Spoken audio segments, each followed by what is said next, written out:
Aktris Dewi Irawan sedang berduka cita, suami tercintanya Luca Francesco meninggal dunia di Italia. Kakak Ria Irawan ini mengatakan bahwa suaminya meninggal dunia pada Senin, tanggal 12 Juli tahun 2021 kemarin, sekira pukul 11.19 waktu Italia.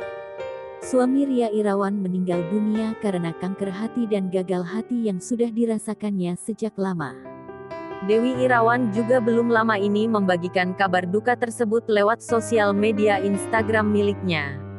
Ia sangat berduka karena beberapa tahun lalu dirinya kehilangan adik dan sang bunda, kali ini ia harus kehilangan suaminya.